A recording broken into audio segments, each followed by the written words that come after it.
I lay down and I play dead and I stay dead, maybe you'll get sick of being the monster out of my head. Hai, jumpa lagi dengan kami Pejumotor Cycle ya teman-teman. Kali ini kami kedatangan mobil karbu ini teman-teman. Kondisi seperti ini teman-teman. Kita coba dulu ya. Ini lampu speedo nyala, kita coba nyalakan ya. Seperti ini kondisinya teman-teman ya. Saya coba nyalakan dengan cara di engkol ya.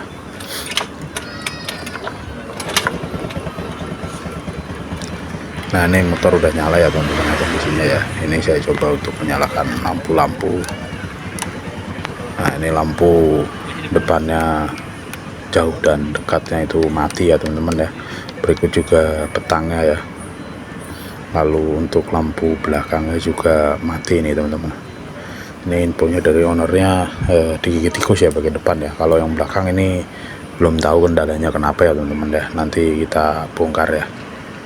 Lalu ini juga orangnya pengen upgrade ya, upgrade ke lampu bilet dan pasang alis ya. Tapi sebelumnya ini nanti kita mau cek-cek dulu kabel-kabelnya ya teman-teman ya. Jangan sampai nanti setelah bilet dirakit tahu-tahu ada yang konslet ya. Nah, ini kondisi kabelnya ya teman-teman ya. Ternyata ini juga emang bener kata ownernya, ini dimakan sama tikus ya teman-teman ya, buat pesta ini teman-teman. Kondisi seperti ini ya teman-teman ya. Ini kita lihat bagian depan ya. Nah, ini kabel-kabelnya juga udah pada habis ya, habis tembaganya teman-teman. Ini tinggal nunggu putusnya aja sebenarnya. Tapi kalau untuk tembaga ini udah putus ya teman-teman ya. Nanti kita ganti-gantiin kabelnya ya, menggunakan kabel yang baru berikut dengan soket-soketnya ya teman-teman ya. Nah, ini driver lightnya sepertinya udah kebakar ya teman-teman ya. Oke, kita lanjut teman-teman. Nah, seperti ini teman-teman kondisinya ya, udah kebakar. Elko nya juga udah pada rontok ya teman-teman ya. Mungkin karena gigitan tikus jadi konslet ya teman-teman ya.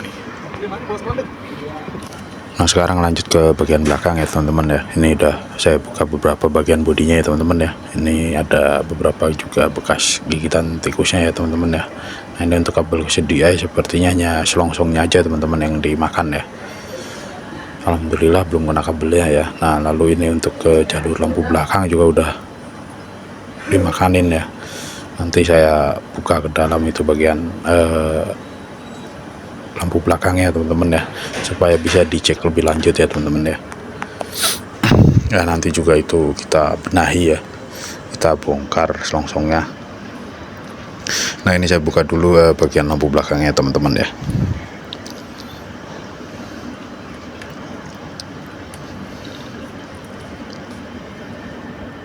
Nah, ini teman-teman kondisinya seperti ini ya. Ini udah dimakan juga sama tikus, makanya lampu-lampunya juga pada nggak mau nyala ya teman-teman ya.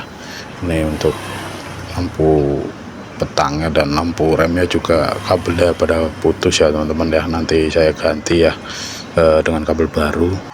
Nah, ini teman-teman kita lanjut ke proses pembongkaran magnet ya untuk melepas spool ya. Kita ganjal dulu bagian pulser ke ringkas menggunakan baut ya. Lalu kita buka murnya menggunakan kunci 14. Tapi teman-teman harus ingat ya, nah ini baut di sirip kipas ini jangan sampai ketukar ya. Baut ini ada 3 ya, bautnya tuh pendek-pendek. Nanti kalau bautnya kepanjangan atau ketukar, yang ada baut ini nabrak spool ya, nanti spoolnya bisa rusak ya teman-teman ya. Nah, ini murnya juga udah tadi saya sempat mendorin ya. Setelah ini tinggal kita pasang tracker ya teman-teman ya. Arahnya ke kiri ya teman-teman ya. Dratnya ini drat kiri, kita putar ke kiri ya teman-teman ya.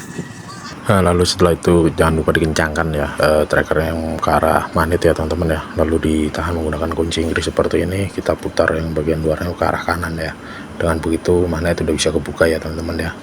Nah, ini kondisi magnetnya lumayan kotor ya teman-teman ya. Nanti kita cuci, kita bersihkan. Begitu juga dengan spoolnya, ini bekas kena rembesan oli ya teman-teman ya, karena hasilnya udah mulai rembes ya. Nah, ini kita buka dulu 2 buah baut di penahan spoolnya itu ya teman-teman ya, menggunakan kunci T8. Nah, ini udah kebuka ya teman-teman ya. Lalu kita lanjut buka 2 buah baut pulser dan 1 buah baut penahan kabel yang ada di atas ya teman-teman ya. sama teman-teman. Ini menggunakan kunci T8 juga ya. Nah, ini kita buka dulu ya. Nah, ini teman-teman, ini udah kebuka ya, pusher dan penahannya ya. Kita tinggal cabut penahan kabel yang ada di rengkes ini teman-teman, karetnya ya. Itu tinggal ditarik aja teman-teman. Dan begitu sepul udah langsung buka ya. Nah, ini kondisi dalamnya ya teman-teman ya, kotor ya teman-teman, kotor banget. Terus ini sepulnya juga udah basah serta banyak kotorannya ya teman-teman ya. Nanti ini perlu kita cuci ya teman-teman ya. Kita bersihkan menggunakan bensin, tapi sedikit aja ya teman-teman ya. Gunakan kuas yang lembut ya teman-teman ya. Jangan menggunakan sikat kawat, nanti tembaganya bisa luka-luka ya. Nah, ini sebelum kita lakukan pelepasan kabel yang perlu dilepas dan tembaganya kita harus bersihkan ya teman-teman ya. Jadi teman-teman jangan skip video ini supaya tidak gagal paham ya teman-teman ya, cara full wave Honda Scoopy ya teman-teman ya, Honda Scoopy karbu. Nah, ini teman-teman, spoolnya udah saya cuci ya. Nah, ini pulsernya juga udah bersih ya teman-teman ya dari kotoran. Nah, ini teman-teman perhatikan ya, ini ada tembaga yang disolder ke ground, lalu ini ada 2 buah kabel ya teman-teman ya. Nah, tembaga yang disolder ini nanti perlu kita lepas ya teman-teman ya. Ini kita perlu lepas menggunakan solderan, atau teman-teman boleh langsung potong menggunakan tang potong ya teman-teman ya. Nah, ini tembaganya udah saya potong ya teman-teman ya. Ini ada yang perlu dicek ya teman-teman ya. Kita kalibrasi dulu avometer ya teman-teman ya. Kita cek dulu ya, satu kabel ini warna putih kita tempelkan ke ground ya, atau ke kabel kuning. Pastikan ke kabel kuning itu nyambung ya teman-teman ya. Kabel kuning nyambung, lalu nanti kita potong kabel kuningnya ya teman-teman ya. Nah, kalau mau udah dicek seperti ini nyambung kan, ini kita potong ya teman-teman ya. Kenapa dipotong ya, karena nanti kabel ini ya perlu kita sambung. Kabel kuning ini dipotong, lalu teman-teman sambung ke tembaga yang teman-teman potong itu teman-teman. Tapi sebelumnya teman-teman harus mengecek apakah tembaga hasil potongan itu tadi nyambung ke kabel yang warna putih itu ya teman-teman ya. Nah, ini udah nyambung ya teman-teman ya, dan itu tinggal teman-teman sambung ke kabel warna kuning yang tadi dipotong ya teman-teman. Nah, ini seperti ini teman-teman, kabel yang kuning tadi udah saya sambung menggunakan solder ke arah tembaga yang tadi nempel ke ground. Nah, setelah disolder pastikan teman-teman tutup dengan solasi, lalu kasih solasi bakar ya teman-teman ya, supaya lebih aman ya teman-teman ya. Nah, ini saya tutup dulu teman-teman hasil atau bekas solderan sambungan antara kabel tambahan ke tembaga yang tadi nempel di masa atau ground ya teman-teman ya. Nah, kabelnya ini menyambung ke arah kabel warna kuning. Nah, setelah itu kita tutup menggunakan solasi bakar. Setelah itu teman-teman bisa panaskan menggunakan korek atau badan solder ya teman-teman ya. Dengan begitu insya Allah sambungan ini akan aman ya, nggak bikin konslet ya teman-teman ya. Setelah selesai dikasih solasi bakar, teman-teman posisikan saja kabelnya supaya tidak ketabrak atau nyangkut sama magnet ya teman-teman ya, seperti ini teman-teman. Nah, ini kabel putih ini tadi disambung dengan kabel warna kuning ya teman-teman ya.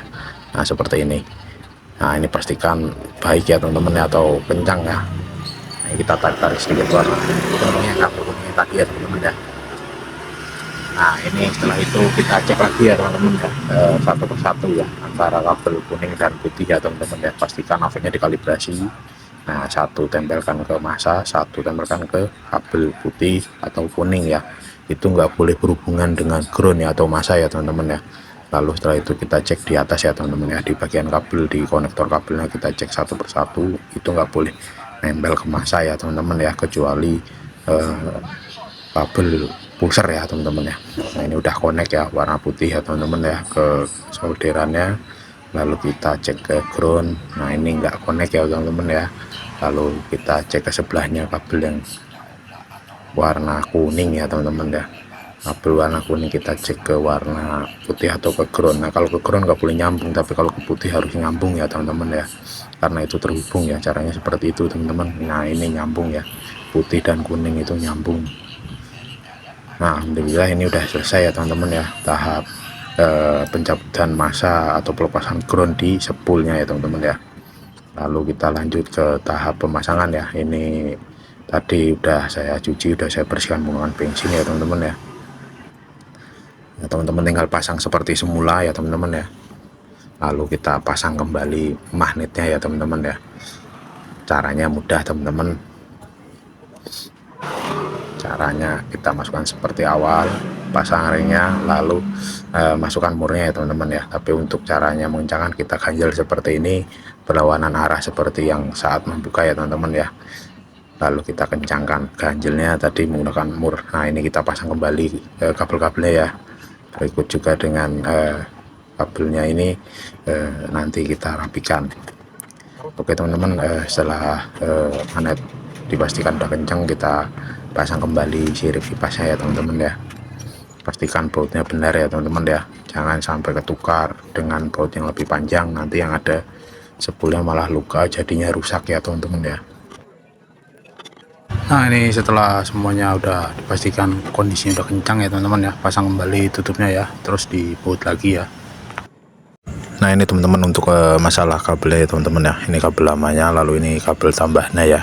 Ini menggantikan kabel warna kuning ya teman-teman ya. Ini kabel yang dari bawah kan ada putih, kuning, lalu pulser ya. Nah ini kan sambungannya ke sini. Nah ini kabelnya yang kuning udah saya ganti menggunakan kabel oranye ya. Nah ini kabel kuning yang aslinya ini diamankan ya, dipotong terus diamankan menggunakan isolasi ya teman-teman ya, warna kuningnya. Lalu ini sambung kabel, pastikan itu sampai ke kiprok ya teman-teman ya, seperti ini teman-teman. Nah nanti kita amankan ya. Lalu untuk yang kabel kuning di sini itu kita potong ya, ini aslinya juga ke kiprok, ini kita potong, kita jumper ke kabel warna hitam ya yang ada di soket untuk jok otomatis karburatornya teman-teman ya. Kita sambungnya ke arah belakang aja supaya nanti kalau turun mesin itu lebih gampang ya dengan warna kuningnya ya, kabel hitamnya. Lalu ini udah pasti sarparnya udah ada strum DC nya ya dari belakang ya. Nah, ini nanti tinggal dirapikan aja ya teman-teman ya. Nah ini kondisi kabelnya udah saya rapikan ya teman-teman ya, sebagian ya. Ini udah saya pasang soket juga seperti ini bentuknya ya. Nah untuk penjelasannya ini ada, nah ini ada merah ya teman-teman ya. Merah itu untuk positif aki, lalu hijaunya untuk negatif aki ya teman-teman ya. Lalu nanti di bagian bawahnya itu warna putih dan kuning ya. Posisinya boleh bolak-balik ya teman-teman ya. Ini bebas bolak-balik ya, mau kanan atau kiri itu putih dan kuning ya, bebas ya. Nah ini tinggal nanti dipasang. Lalu ini juga untuk soket-soket juga udah saya rapikan ya teman-teman ya. Ini saya tinggal pasang ya seperti ini teman-teman. Nah ini proses full web sudah selesai ya teman-teman ya, tinggal nanti cek pengisian aki saat sudah dinyalakan ya teman-teman ya. Nah ini teman-teman, mika dan reflektornya udah saya bongkar ya teman-teman ya. Kebetulan ini juga udah di epoxy ya teman-teman ya. Nah ini nanti tinggal cek-cek ataupun coba pasang bilet ke reflektornya ya teman-teman ya. Nah ini ada beberapa alatnya ya, atau ya beberapa aksesorisnya ya. Ini ada karetnya teman-teman ya, karet untuk meredam getaran ya teman-teman ya. Nah tapi ini juga menurut saya ada sedikit masalah ya teman-teman ya, kalau ini nggak dipotong. Ini kalau nanti kita kencangkan seperti ini, ngepres, nah ini ada lubang hawa di kipas yang akan tertutup ya teman-teman ya, karena ini karet kan pasti kalau dikencangkan pasti ngepres banget ya. Ini nanti bakalan ketutup nih lubang-lubang angin untuk kipasnya ini teman-teman. Nah ini juga ketutup, sebelah kanan juga ini ketutup ya teman-teman ya, lalu atasnya juga ketutup ya teman-teman. Nah ini nanti saya pasang ya. Nah ini udah kepasang ya teman-teman ya. Ini seperti ini cara masangnya teman-teman. Itu karetnya ada ya. Nah ini bagian belakang tinggal dikunci aja teman-teman, nggak perlu potong bagian pantatnya ya, pantat reflektornya ya teman-teman ya. Nah ini kondisinya setelah terpasang seperti ini ya teman-teman ya.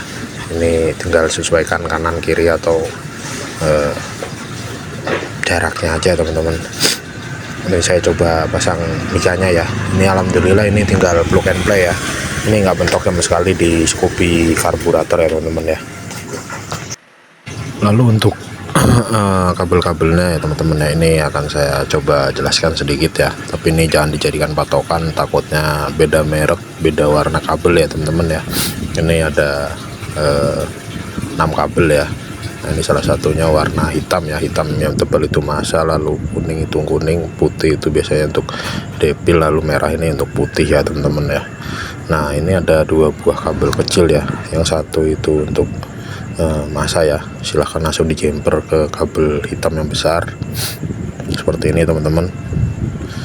Nah ini jadikan satu aja masanya, nanti tinggal di solder atau teman-teman sambung langsung bisa. Lalu untuk kabel kecil yang satunya lagi warna hitam itu untuk lampu jauh ya, untuk menggerakkan solenoid ya teman-teman ya. Nah lalu ini nanti kita tinggal rakit ya teman-teman ya, ke relay yang udah bawaan satu set dengan lampu ini ya teman-teman ya. Ya nanti ini tinggal diwarnai hitam terus dites ya ke motor ya. Nah untuk penjelasan relay mungkin lain waktu aja ya teman-teman ya. Nah ini kondisinya udah saya cat warna hitam, lalu udah saya coba pasang ke motor ya, karena emang dudukan reflektornya banyak yang patah, jadi saya nggak mau ngambil resiko takutnya nanti lampunya malah ngedengak ya ke atas ya teman-teman ya. Ini saya tes dulu ya untuk output cahayanya, jarak dekat dan jarak jauhnya ya teman-teman ya. Seperti ini output cahayanya ya teman-teman ya. Untuk warna kuningnya ya, ya alhamdulillah ini lumayan terang ini teman-teman, dengan harga yang masih terjangkau lah teman-teman. Nah, ini tinggal nanti dirapi-rapikan sedikit kabelnya ya. Nah ini untuk teman-teman ya, untuk mengatur jarak jauh dan dekatnya ini masih menggunakan cara aslinya ya, dengan memutar baut itu ya teman-teman ya, baut yang ada di dalam itu ke kanan untuk menjauhkan lampu, dan ke kiri untuk lebih mendekatkan output ataupun pantulan lampu di jalan ya teman-teman ya. Ya mungkin cukup segitu ya teman-teman ya penjelasan tentang cara masangnya ya. Nah ini posisinya udah pasang semua ya teman-teman ya. Ini kita coba ya, coba jalan menggunakan lampu ini ya teman-teman ya. Tapi ownernya pengennya lampunya warna putih ya. Ini untuk alis, mohon maaf tadi nggak sempet videokan soalnya emang HP-nya low ya teman-teman ya. Nah seperti ini tampilannya ya teman-teman ya, setelah semuanya dipasang, lalu mikanya juga udah terpasang. Nah sekarang kita tes lampu dekatnya ya teman-teman ya. Nah ini lampu dekat, lalu lampu jauh ya. Nah ini dimnya ya teman-teman ya. Nah sekarang kita tes buat jalan-jalan dulu sebentar ya teman-teman ya.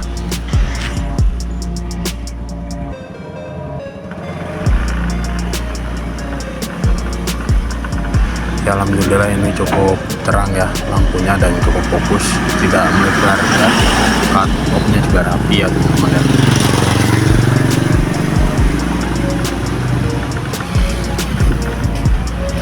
Ya ini kondisi motor udah selesai dalam perbaikannya teman-teman ya. Ini tinggal nunggu ownernya datang buat tester lampunya ya teman-teman ya. Nah ini ownernya udah datang, dan ini tinggal test ride aja sama ownernya ya. Setelah itu motor langsung dibawa pulang ya.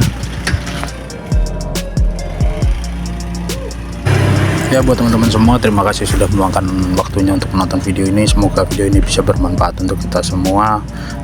Tetap sehat buat kalian semua, dan jangan lupa subscribe dan like video ini. Salam dari kami, Bejo Motorcycle.